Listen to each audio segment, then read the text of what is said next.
고소득층과 저소득층 간의 소득 격차가 7배 넘게 벌어지면서 11년 만에 가장 큰 차이를 기록했습니다. 고용 부진과 자영업의 위기가 저소득층의 소득 악화에 직접적인 영향을 줬다는 분석입니다. 경제사회노동위원회가 문재인 대통령이 참석한 가운데 오늘 출범했습니다. 경사노위는 첫날 회의에서 탄력근로제 기간 확대를 위한 노동시간 제도개선위원회 설치를 의결하는 등 탄력근로제 문제 해결에 시동을 걸었습니다.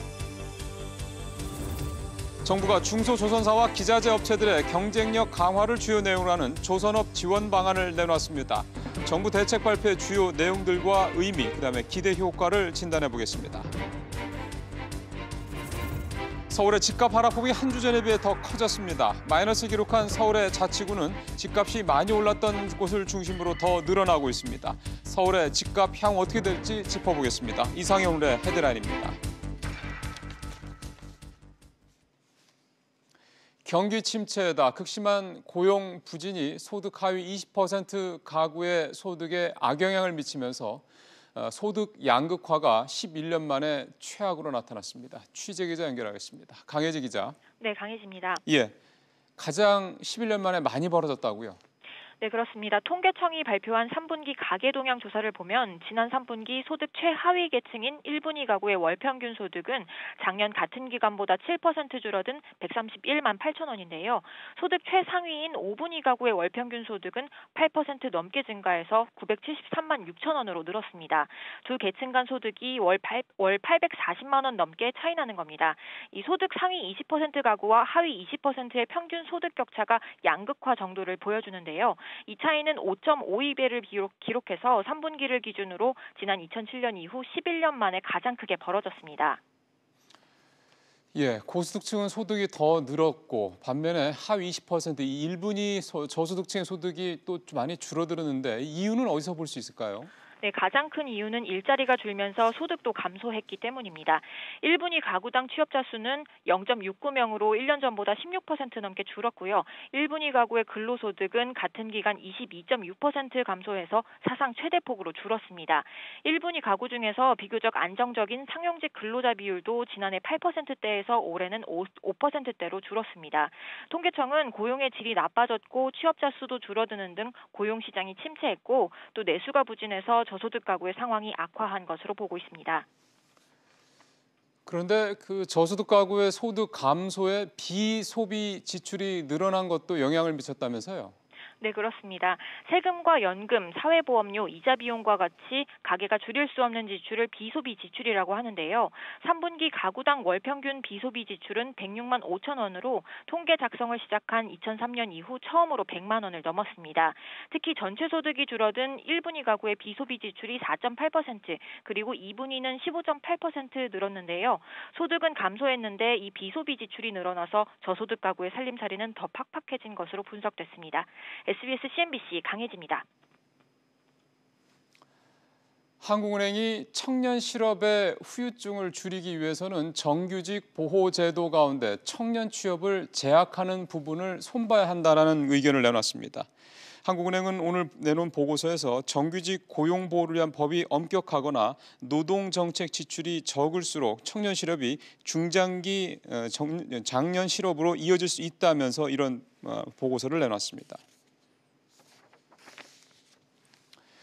새로운 사회적 대화 기구인 경제사회노동위원회가 오늘 첫 회의를 갖고 공식 출범했습니다. 어떤 내용들이 첫날 논의가 됐는지 취재기자 연결해서 알아보겠습니다. 김성현 기자. 네, 김성현입니다. 오늘 첫 회의에는 문재인 대통령도 참석을 했다고요? 네, 그렇습니다. 문 대통령은 우선 청와대에서 경사노위 위원들에 대한 위촉장을 수여했는데요. 문 대통령은 경사노위 회의에 참석한 자리에서 대화와 타협, 양보, 고통분담으로 합리적 대안을 찾아야 한다고 밝혔습니다. 경사노위는 자문기구가 아닌 의결기구로 생각하고 경사노위에서 합의를 해주면 반드시 실행하겠다고 언급했는데요. 그러면서 정부 각 부처가 경사노위 합의사항에 구속될 수 있도록 모든 노력을 다하겠다며 국회도 마찬가지라고 덧붙였습니다. 문 대통령은 또 탄력 근로제의 경우 경사노위가 이를 제대로 의제로 논의한다면 장시간 노동 등 부작용을 없애는 장치를 마련할 수 있고 임금도 보존할 수 있는 장치를 마련할 수 있다며 그러기 위해선 노동계도 논의에 적극 참여해야 한다고 강조했습니다. 그러면서 민주노총의 빈자리가 아쉽다며 빠른 시일 내에 참여해 주길 희망한다고 말했습니다. 경사노위는 노사정위에 참가한 주요 단체와 정부 대표뿐만 아니라 청년과 여성, 비정규직 등도 대화 주체로 참여합니다.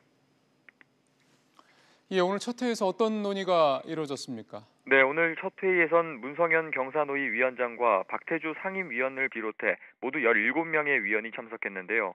이 경사노위는 노사정 의견이 가장 치열하게 충돌하는 탄력 근로제의 기간 확대 문제를 논의할 의제별위원회인 노동시간 제도개선위원회 설치 안건을 의결했습니다. 이와 함께 4개 의제별위원회와 국민연금 개혁을 논의하는 특별위원회 설치 안건도 의결했습니다. 경사노위의 유일한 불참자가 민주노총 김명환 위원장인데 참여 의사를 밝힌 게 있습니까? 아직 참여 의사를 밝히진 않고 있습니다. 네. 경사노위는 처음엔 민주노총도 포함해 근로자 대표 5명을 편성할 계획이었는데요. 그러나 민주노총의 불참으로 김명환 위원장은 경사노위 위원회에서 빠진 겁니다. 민주노총은 내년 1월 정기 대의원 대회를 열어 경사노위 참여 문제를 다시 논의한다는 계획입니다. 지금까지 SBS CNBC 김성현입니다. 서울 아파트값이 2주 연속 하락했습니다. 강남 3구의 낙폭이 더 커졌습니다. 오수영 기자입니다. 서울 강남구의 한 재건축 추진 아파트입니다. 지난주보다 내린 매매 가격이 단지 내 상가 곳곳에 붙어 있습니다.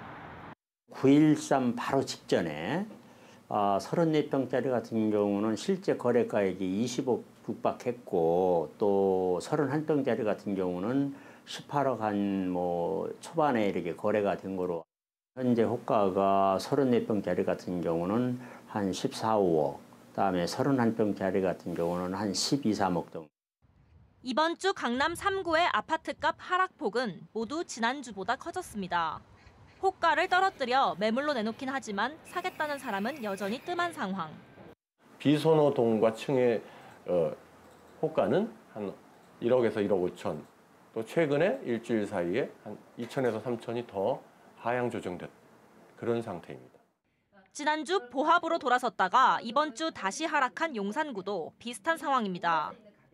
10억 원 이상의 평수들은 대형 평수도 있고요. 또 소형 평수 신축도 있어요. 그런데 아무래도 매가가 높다 보니까 금액도 좀 더 1억 원 이상 하락할 것. 결국 이번 주 서울 전체 아파트 평균 가격은 지난주 마이너스 0.01%에서 낙폭을 더 키워 0.02% 하락했습니다. 전문가들은 추가 하락을 예상합니다. 최근에 형성됐던 고점 거래 가격의 15 내지 20% 정도는 조정된 후에야 매수자들이 조금씩 거래 움직임을 보이기 시작할 것으로 예상이 됩니다. 전셋값도 지난주보다 하락폭을 키운 마이너스 0.06%를 기록했습니다. SBS CNBC 오수영입니다. 9.13 대책이 발표된 이후인 지난달에도 임대사업 등록자가 크게 늘었습니다. 국토교통부는 10월 한 달간 전국적으로 11,000여 명의 신규 임대사업자가 등록을 해서 지난해 같은 달과 비교할 때 2배가 넘게 늘었다고 밝혔습니다. 최근 우리나라 조선 수주가 늘고 있다는 소식이 전해졌는데 내용을 알고 보니 주로 대형 조선사들 중심이었습니다. 중소조선사나 중소기자재 업체들은 여전히 어려운 상황이라고 합니다.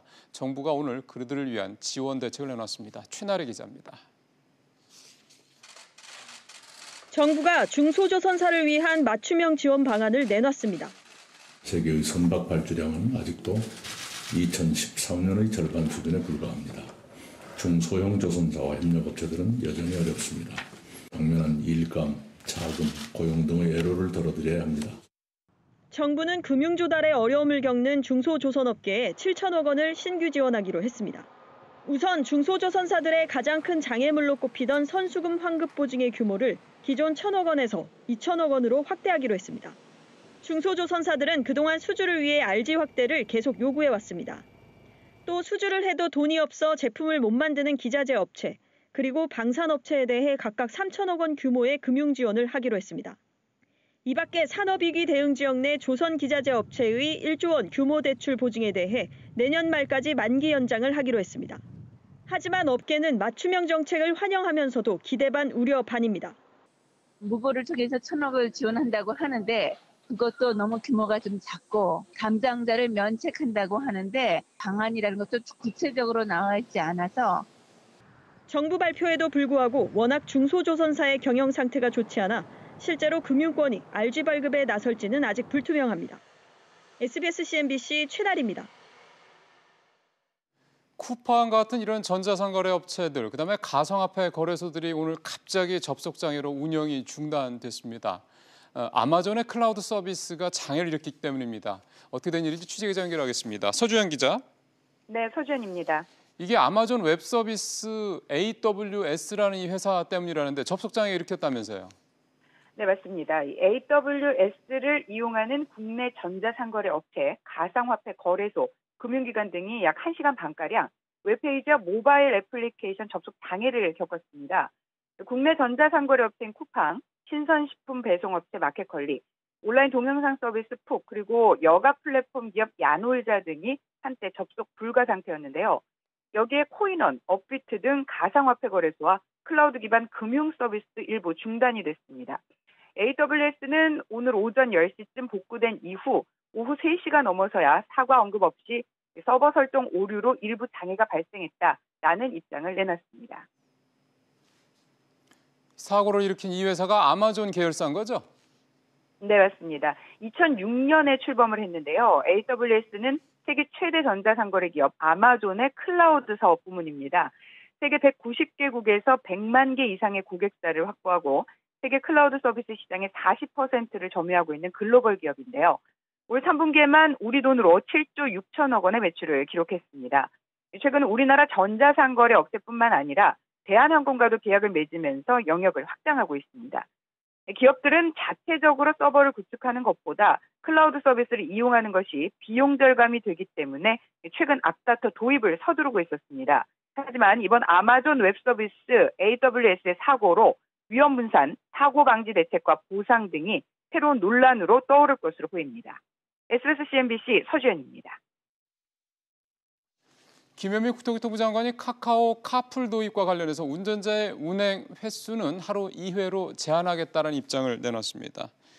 김 장관은 오늘 국토위 전체 회의에서 카카오풀 도입에 반대하는 택시업계를 의식해 이렇게 발언한 것으로 전해졌습니다. 한국주택금융공사가 금융기관에 수수료를 과다하게 지급하고 대출받은 서민의 이자 부담을 늘리다 감사원 감사에서 적발됐습니다. 감사원에 따르면 한국주택금융공사는 보금자리론과 적격대출 저당권 설정비로 15개 은행에 1,500억 원이 넘는 돈을 과다 지급해온 반면에 저당권 설정비 등 일회성 수수료를 금리에 반영해 회수하면서 대출자들에게 불리한 원칙을 적용한 것으로 드러났습니다.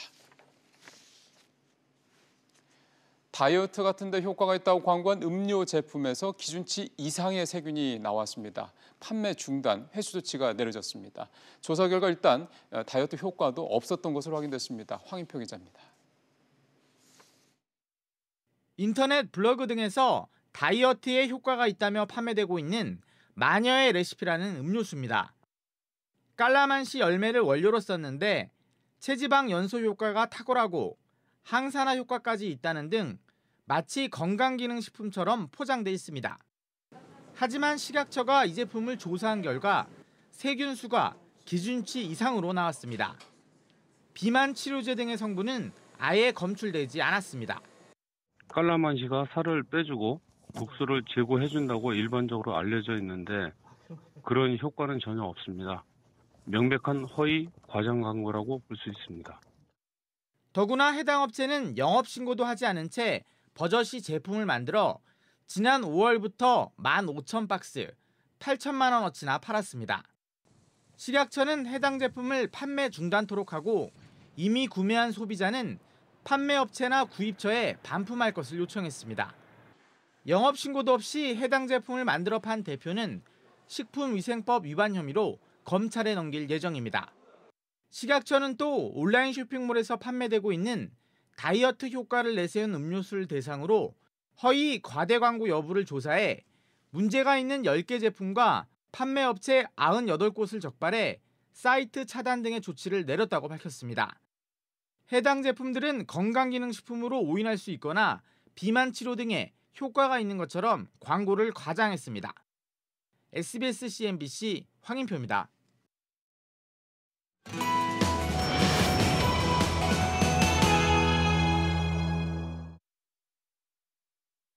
예, 오늘 이슈톡톡에서는 오늘 아까 한번 잠깐 기사도 나왔습니다만 3분기 가계동향 조사 얘기를 좀 분석을 좀 해보겠습니다. 사실 이게 기억하시겠습니다만 올 봄에 같은 이름의 조사에서 저소득층의 소득이 엄청나게 줄었다는 소식이 전해지면서 통계청장의 경질 논란까지 벌어졌던 바로 그 조사인데요. 통계청장이 바뀌고 나서 나온 첫 통계인데 내용은 사실은 앞서 들으신 대로 좀 어둡습니다. 상명대 김영준 교수님 전화 연결해서 좀 내용하고 의미 좀 짚어봐야 될 것 같습니다. 교수님 안녕하십니까? 예, 안녕하세요. 일단 가계소득 증가율이 4.6%로 나왔던데 제가 수치를 보니까 1년 전에 비해서는 이 증가율이 2배가 넘대요. 뭐 늘어난 좀 특별한 이유가 있을까요? 네, 1년 전 그 2017년 3, 4분기 2.1%였으니까요. 네. 그 수치로 보면은 증가폭이 한 2배쯤 되는데요. 내역을 보니까 근로소득에서 한 4.5% 정도 증가했고요. 예. 그다음 사업소득에서 1.1%, 재산소득에서 9.3% 정도 증가한 걸로 나옵니다. 근로소득, 사업소득, 재산소득 세 가지가 늘었다. 그렇죠. 이제 늘어난 거는 이제 재산소득이 좀 늘어난 폭이 크고요. 이거는 이제 금리가 오르고 배당 수익 늘어난 것들이 영향인 것 같고요. 사업소득은 뭐 1.1%가 별로 안 늘어난 걸로 보입니다. 예. 그다음에 이전 소득이 많이 늘었다라고 나오는데 이전 소득은 뭐라고 저희가 이해하면 됩니까?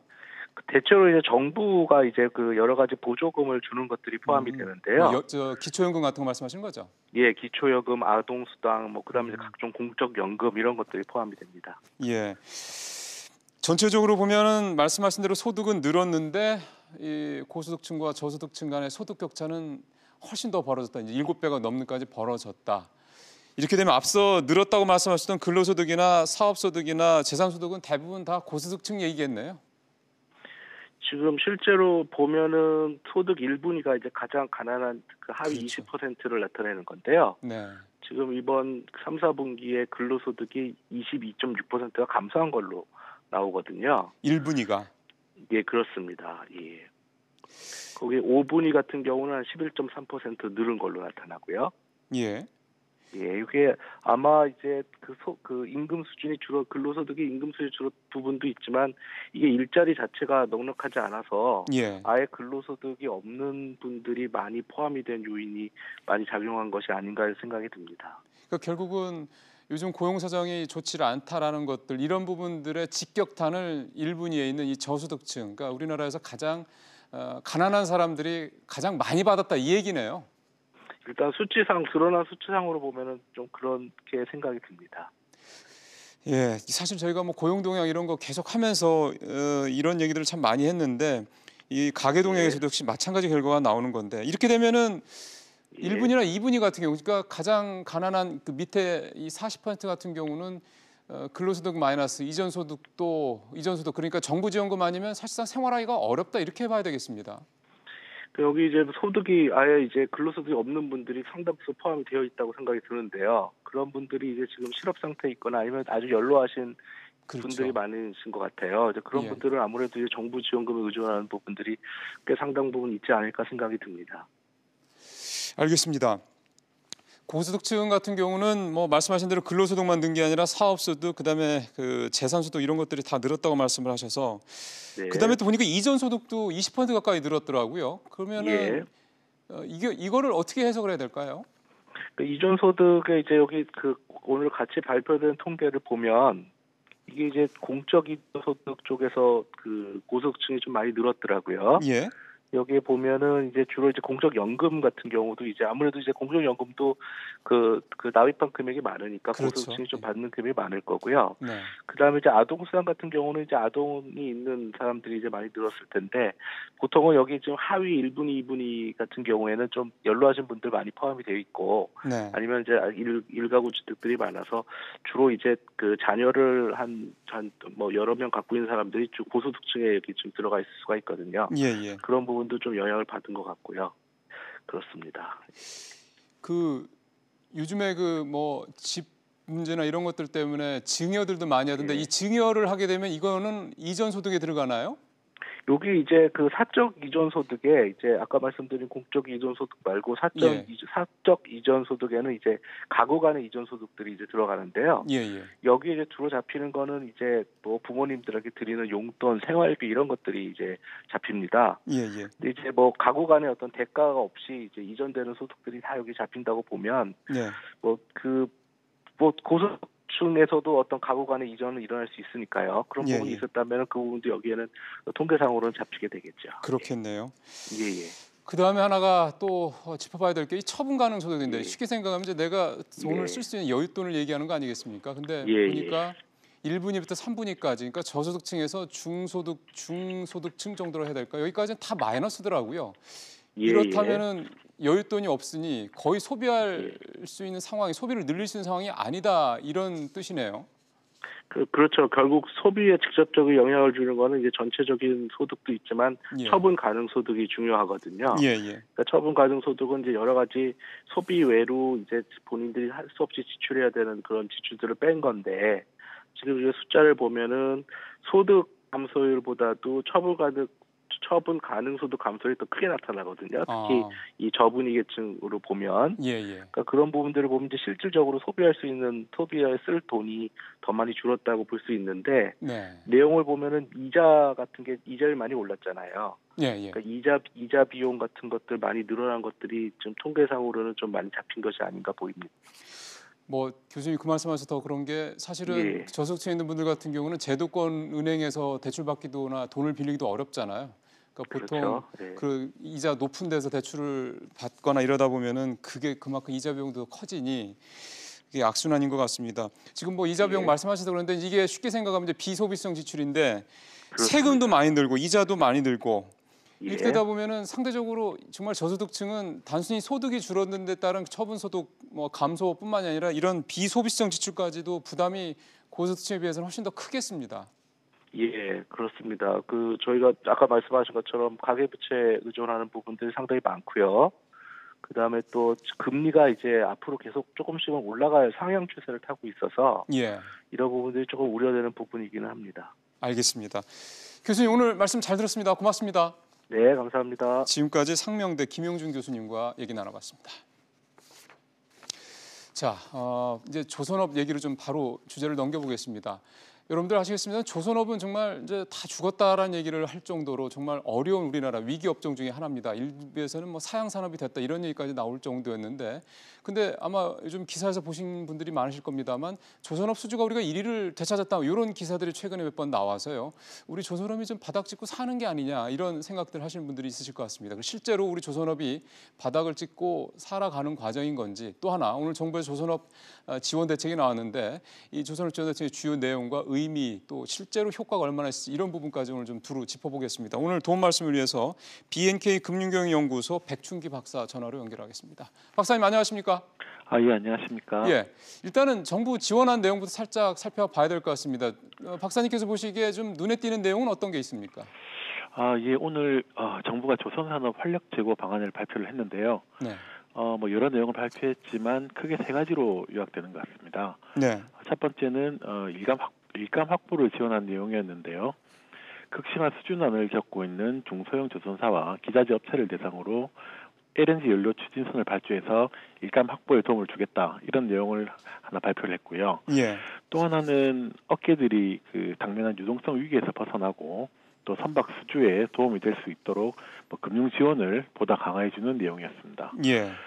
마지막으로 이제 미래를 대응을 잘하자, 미래 대응 체제를 좀 강화하기 위해서 친환경 스마트 선박 개발을 지원하는 방안 등이 포함되었습니다. 근데 좀 보니까요. 말씀하신 내용 보고 저희도 지금 앞 화면에 CG로 좀 내용이 나가는데 중소조선사나 기자재 업체들의 경쟁력 확보 이런 것들이 주로 내용이고 대기업들을 지원하다는 내용은 안 보이네요. 예, 그렇습니다. 그간에는 대기업과 중소기업을 동시에 지원하는 일들이 많았는데 이번 활력 제고 방안을 보면 중소형 조선사를 주로 대상으로 하고 있습니다. 때문에 대기업에는 직접적인 영향은 없어 보이지만 우리 국내 조선업 전체적으로 봤을 때는 오랜 기간 이렇게 구축해온 우리나라 조선업 생태계가 이렇게 훼손되는 것을 막을 수 있다는 점을 생각해서 대기업 입장에서도 중장기적으로는 도움이 되는 긍정적인 대책이라고 할 수 있겠습니다.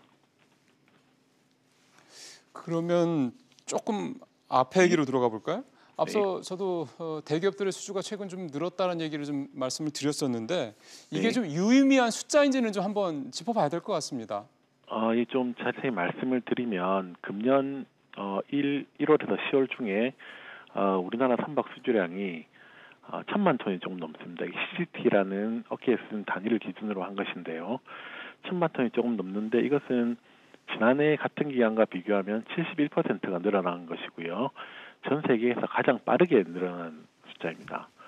아마 금년 중에서는 아마 1,200만 톤 정도 수주할 것으로 예상되고 있는데요. 물론 이 수준이 과거 금융위기 직전에는 좀 미치지 못하지만 2016년 수주 절벽 시기와 비교하면 5배가 넘고 글로벌 금융위기 이후 그러니까 2010년에서 17년 사이의 연평균 물량과 비교해도 더 높은 수준이라는 점에서 업황 회복을 기대하는 유의미한 수준이라고 봐도 크게 무리가 없을 것 같습니다. 바닥 경기 찍었다 이렇게 봐도 되겠네요. 업황 사이클로 봤을 때 내년부터 조선 산업이 바로 활력을 되찾는다 이렇게 보긴 어렵겠지만 생산 수준을 전반적으로 봤을 때 올해가 바닥이고 내년부터 대형 조선사를 중심으로 조금씩 온기가 퍼져나간다 이렇게 보시면 될 것 같습니다. 바닥은 올해 정도 찍을 거다 이렇게 내년부터 더 이제 확실하게 올라갈 거다 이렇게 좀 보시는 거군요. 예, 속도가 좀 빠르진 않겠지만 그렇죠.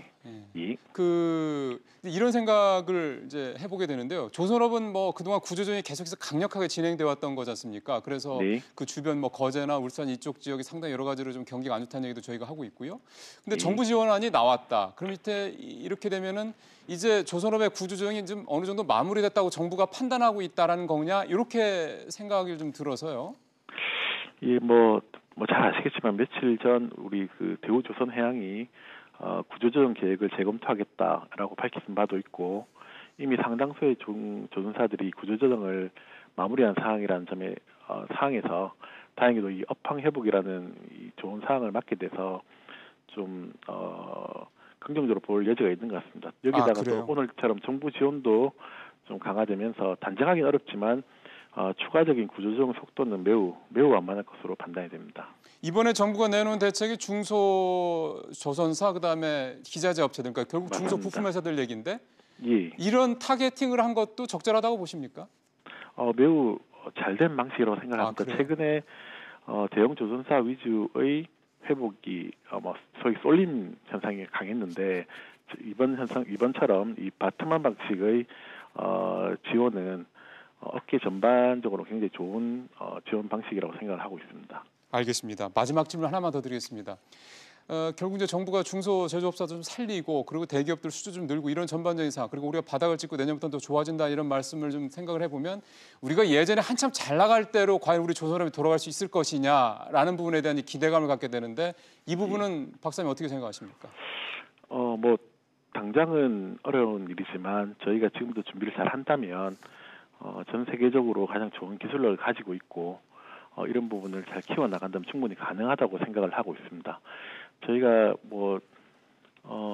그 세계 어느 나라보다 많은 생산 경험이나 기술 개발 이런 생태계 구축이 잘 되어 있기 때문에 이런 생태계를 훼손되지 않도록 유지하면서 적극적인 기술 개발을 한다면 글로벌 경쟁력을 강화해 나갈 수 있을 것이라고 생각합니다. 알겠습니다. 박사님 오늘 말씀 잘 들었습니다. 예, 감사합니다. 네, 지금까지 BNK 금융경영연구소의 백춘기 박사와 조선업 얘기 좀 해봤습니다.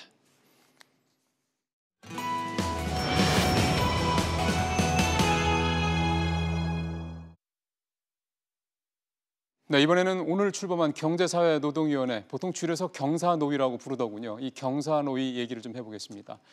기존의 노동계와 재계 중심의 노사정위원회에서 여기에 청년, 여성, 자영업자들까지 이제 이 참여 범위가 대폭 확대된 게 바로 이 경사노위가 될 텐데요.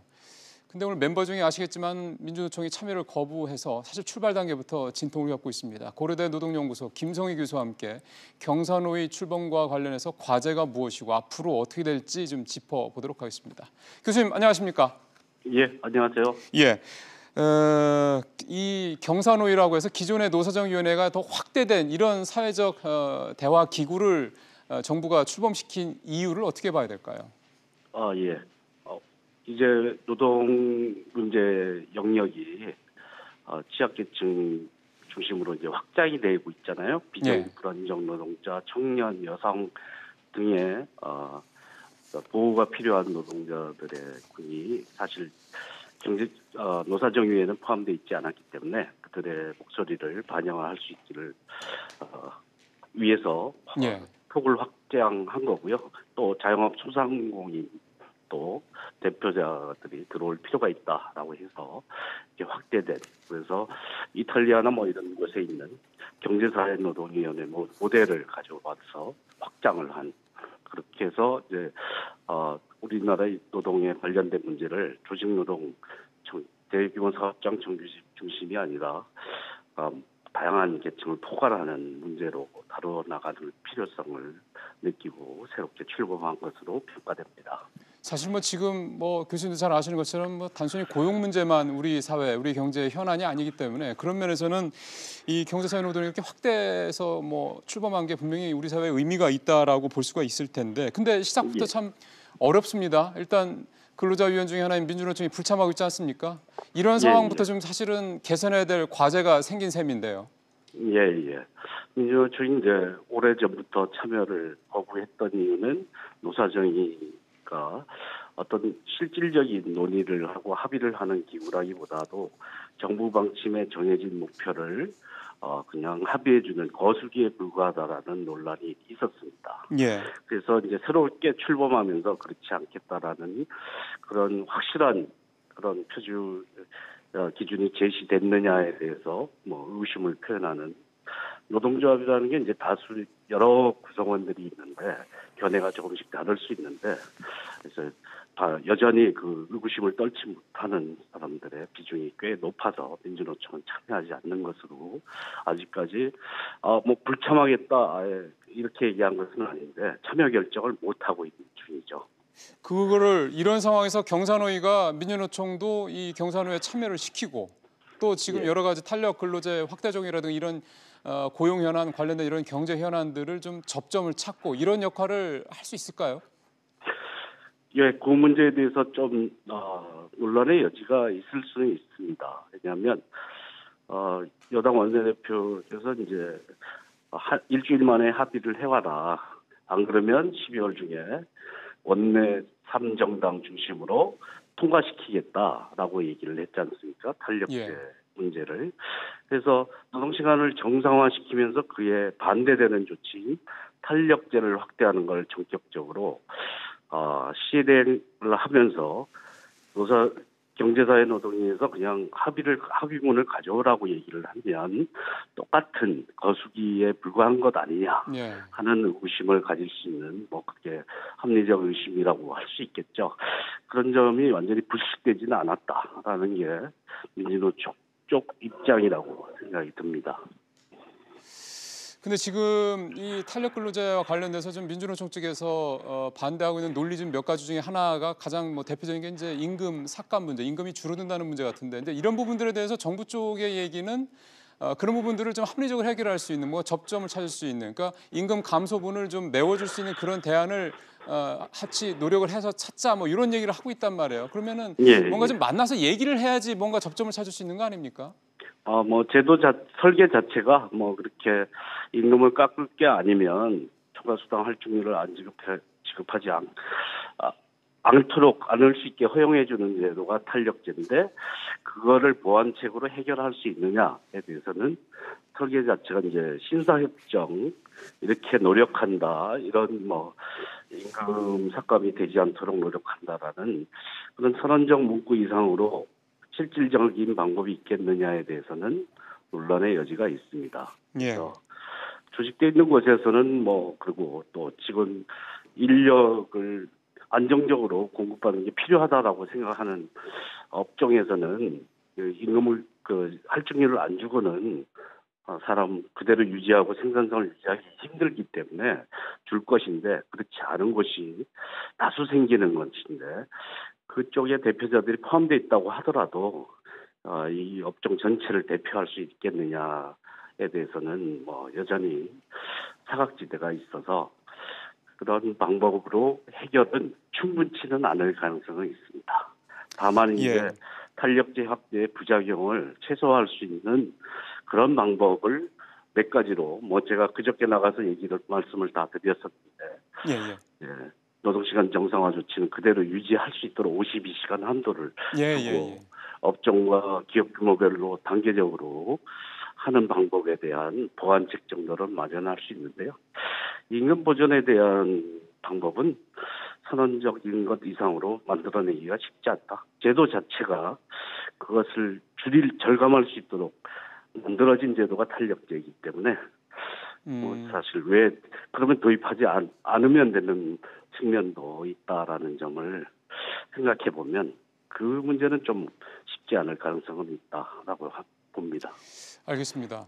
지금 사실 이제 그런 어떤 그 쟁점 사안들, 민감한 사안들 각자의 각 그 사이드의 그 입장이 너무나도 분명한 이런 부분들을 좀 해결을 하자고 이제 출범한 게 바로 이 경사 노위가 될 텐데 지금 말씀하신 대로 뭔가 좀 여러 가지로 뭐 이게 좀 한계도 분명히 있다라고 좀 말씀을 좀 하신 건데요. 그러면 뭔가 좀 이제 출범을 했으니 완벽성이 좀 떨어지더라도 이제 보완을 해 나가면 되지 않을까 싶은데요. 뭐 어떤 점들이 좀 필요할까요? 지금 뭐 업종별로 사실 상황이 여러 가지로 발생하고 있는 일들에 대해서는 업종별 위원회를 통해서 이제 보완 기제를 마련하고 있고 그런 측면도 뭐 전향적인 측면이라고 볼 수 있습니다. 그리고 이렇게 쟁점이 되는 사안별로 위원회를 구성해서 논의를 하는 틀을 갖추겠다라고 하는데요. 거기서 이제 실질적인 논의가 좀 더 되고 그다음에 이렇게 주어진 의제를 얘기하는 것이 아니라 고용 문제, 난맥상 이런 것을 풀어나갈 수 있는 어떤 새로운 비전을 보여줄 수 있는 그런 논의의 틀도 이 경제사회 노동위를 통해서 실질적인 논의가 전개되고 새로운 어떤 비전을 보여줄 수 있는 합의가 도출된다면 출범의 의미를 가질 수 있지 않을까 생각을 합니다. 알겠습니다. 교수님 오늘도 말씀 잘 들었습니다. 예, 고맙습니다. 네, 지금까지 고려대 노동연구소 김성희 교수였습니다.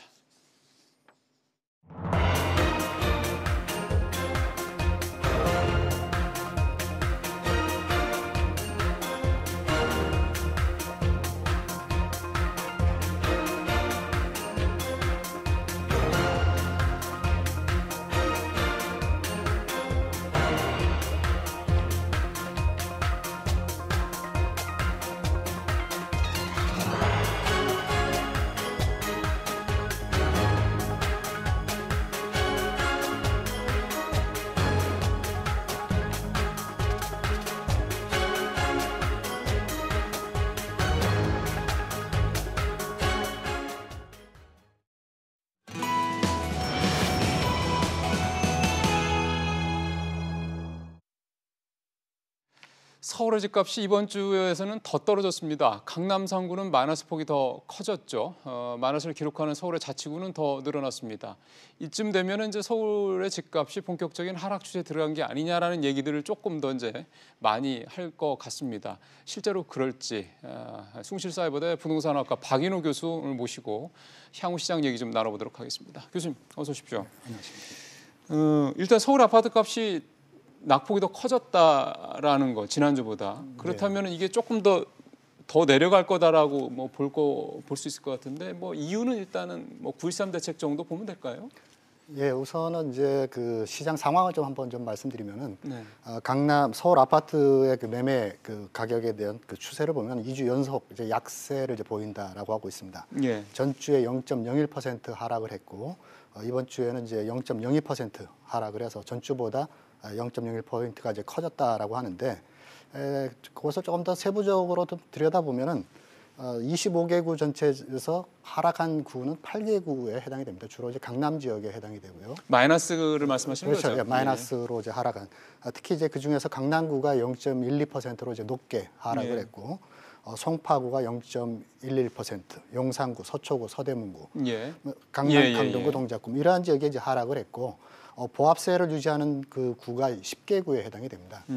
또 한편 이제 그 상승한 구도 있습니다. 7개구가 상승을 했는데요. 강북구, 노원구, 중랑구, 뭐 광진구 이러한 지역에 그 상승한. 그래서 아직까지 이제 이제 하락한 지역이 주로 이제 강남의 재건축 단지 중심으로 해서 예. 급매물이 나오고 호가가 낮아짐으로 해서 그런 상황에서도 매수 문의가 이제 급감하다 보니까 가격이 하락한 그러한 상황이 이제 나타나고 있습니다. 예. 그렇기 때문에 전반적으로 아직 서울시의 부동산, 특히 이제 아파트 가격이 하락 추세다라고 하기에는 조금 더 관망을 해야 되지 않을까라는 생각입니다. 그러면은 교수님이 말씀하시는 서울 아파트 값이 다 이제 그러니까 본격적으로 하락 추세다라고 말씀하시려면은 어떤 정도 상황이 돼야 되는 건가요?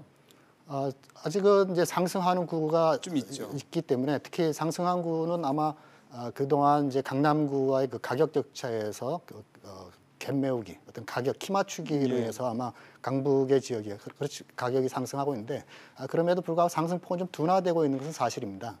그렇기 때문에 상승폭이 이제 둔화되는 것이 이제 어느 정도 보합을 유지하다가 하락으로 전환하냐가 아마 전반적인 서울시의 주택시장의 어떤 변화 시점이라고 보여지고 있습니다. 서울의 자치구 25개 중에 지금 반이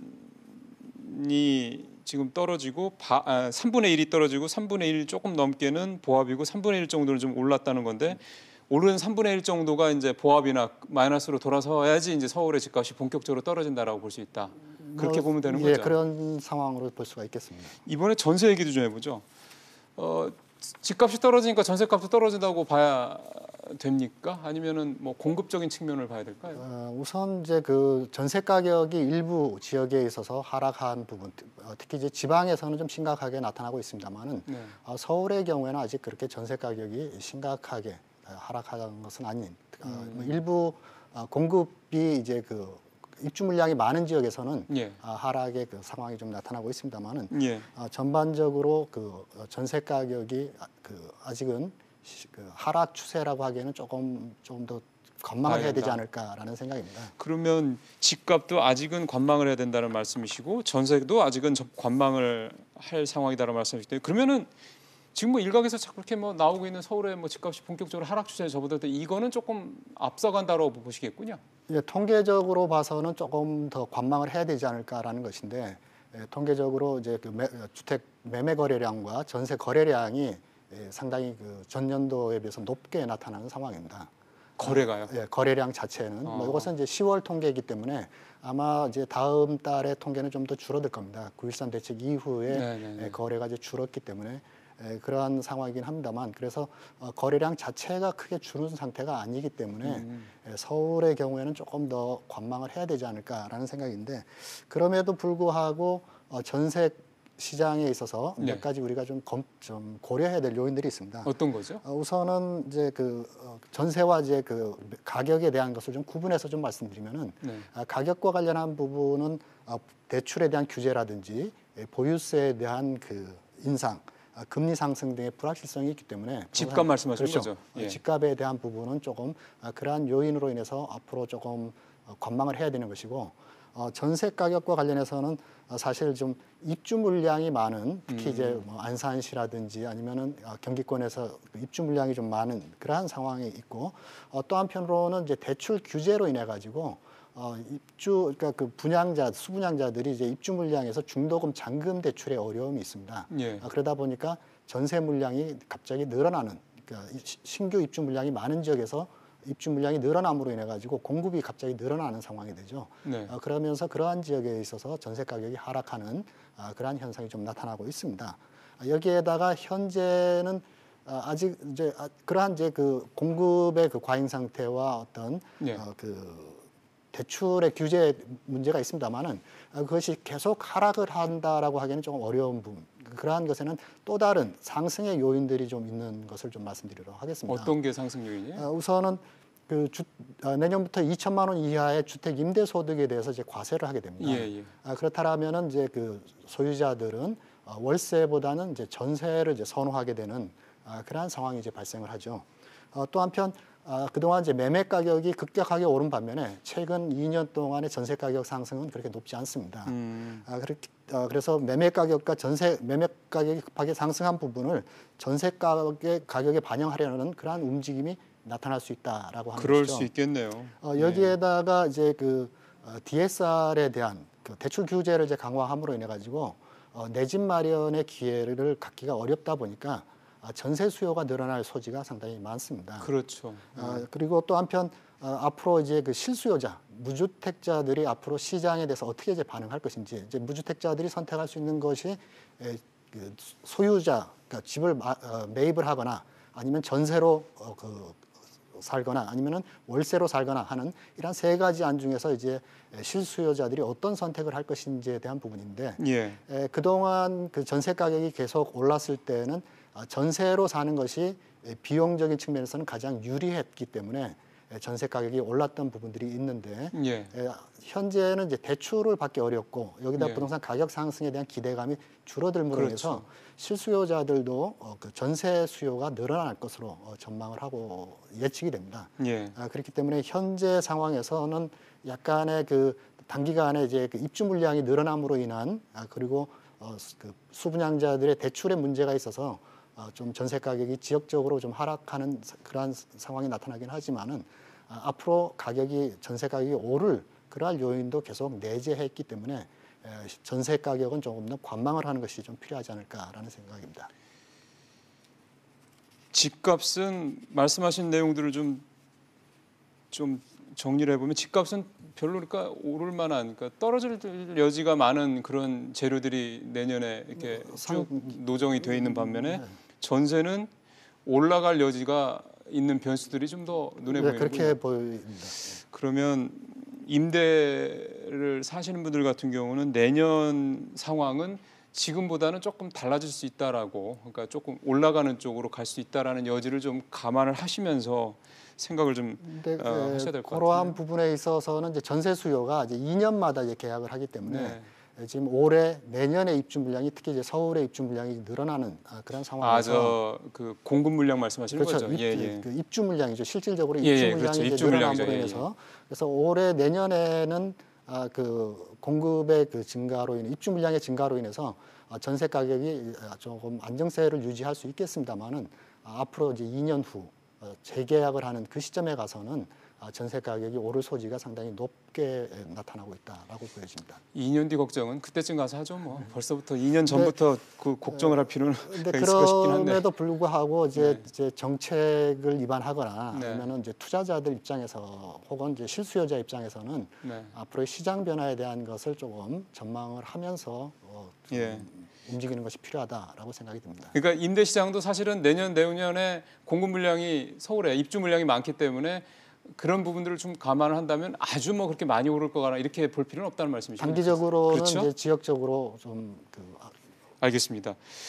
그러면 저희가 이제 매매 시장 상황과 전세 시장 상황과 임대 시장 상황에 대한 전망을 지금 했고요. 요즘에 그냥 이슈가 되고 있는 게 있어서 하나 그냥 오늘 좀 여쭤봤으면 좋겠는데, 그 신혼희망 타운이라는 게 있던데 정부가 이 공급을 늘리기로 했다더군요. 원래 10만 원으로 공급하기로 했던 걸 15만 원으로 5만 원을 더 늘리기로 했다는 건데, 그거 굉장히 많이 늘리는 건데, 근데 이게 금수저 논란이 있습니다. 왜 이 신혼희망 타운이라는 거는 그 신혼부부들 이런 사람들한테 조금 더 좋은 집을 좀 싸게 저렴하게 공급하겠다는 걸 텐데 왜 이게 금수저 논란이 일고 있는 건가요? 우선은 이제 그 신혼희망주택과 관련해서 조금 몇 가지 상황을 좀 점검해 보면은 우선 시간이 저희가 많지 않아서 바로 그 말씀해 주시는 게 좋을 것 같습니다. 금수저 논란은 사실 이제 분양 가격이 높다라는 것이죠. 신혼희망 타운도요? 분양 가격이 지역에 따라서는 뭐 4억 원 이상이 되는 그러한 것도 있기 때문에 그러한 높은 그 가격으로 인한 그것이 이제 가장 큰 문제가 되죠. 그러니까 가격이 높으니까 어차피 돈이 별로 없는 그런 신혼부부들보다는 신혼부부들이 입주하기에는 좀 부담이 되는 그러한 부분들이 있습니다. 근데 그거를 분양을 하지 말고요, 교수님. 정부에서 어차피 공급하는 건데 그냥 다 공공임대로 돌리면 안 되는 겁니까? 가능하죠. 근데 가능하다기보다는 그것이 필요함에도 불구하고 임대주택으로 공급을 하기 위해서는 단기간에 그 자금이 투입해서 장기간에 회수를 해야 되는 그러한 자금 운용의 문제가 있습니다. 그래서 그러한 단기간에 공급을 할 수 있는 자금 확보가 필요한데 그러한 것이 정부에서 조금 더 고민을 해야 되는데 그러한 부분에 고민이 적다라는 것이죠. 근데 별로 그 말씀은 국민들한테는 별로 설득력이 없다는 느낌이 드는 게요. 지금 곳간에 넘친다고 그래가지고 지금 뭐 이것저것 일을 벌리는 판인데 지금 우리 신혼부부를 비롯한 서민들 가장 불안한 것 중에 하나가 소득이 줄어드는 거고 일자리 문제도 있긴 합니다. 또 하나가 주거의 불안정성 아니겠습니까? 예. 주거비로 들어가는 돈이 너무 많다 보니까 사실 쓸 돈이 별로 없다라는 것도 또 하나 이유인데, 아니 그러면은 그런 돈들을 좀 넣어서 정부가 좀 지원 넣어서 분양하지 말고 임대로 해가지고 좀 더 많은 사람들에 좀 더 많은 혜택을 주는 게 그게 오히려 공공주택의 이 취지 아닙니까? 원래 공공임대주택의 그 취지가 그게 맞습니다. 그리고 그러한 것을 더 확대를 해야 되는데도 불구하고 역대 정부를 좀 살펴보면은 아마 역대 정부에서 대부분이 이제 그러한 공공임대주택 확대를 발표를 합니다만은 실행을 하는 데에서는 다들 좀 실패를 하는 경우들이 좀 많습니다. 근데 그 이유가 아까 말씀하셨던 그 단기로 많이 들어가고 장기로 회수해야 된다는 그런 부담 때문이다. 그러한 부분도 있고 특히 이제 서울에는 임대주택을 공급할 수 있는 부지 확보가 어려운 부분이 있습니다. 그래서 부지 확보 방안에 대한 것을 좀 더 검토를 해야 되는데 그러한 것은 이제 역세권 주변으로 해서 임대주택을 공급할 수 있는 방안을 좀 더 적극적으로 검토를 해야 되는데 그러한 부분에 있어서는 조금 정부가 좀 그러니까요. 그래서 정부가 이 주택 공급 문제를 조금 생각을 좀 달리 해야 되는 게 이 서민들의 주거 안정에 좀 도움이 되지 않을까 싶습니다. 너무 예전 방식을 그대로 자꾸 적용하는 것 같아서요. 시간이 없어서 더 이상 이 얘기는 못 하겠네요. 교수님, 하여간 오늘 말씀 잘 들었습니다. 고맙습니다. 네.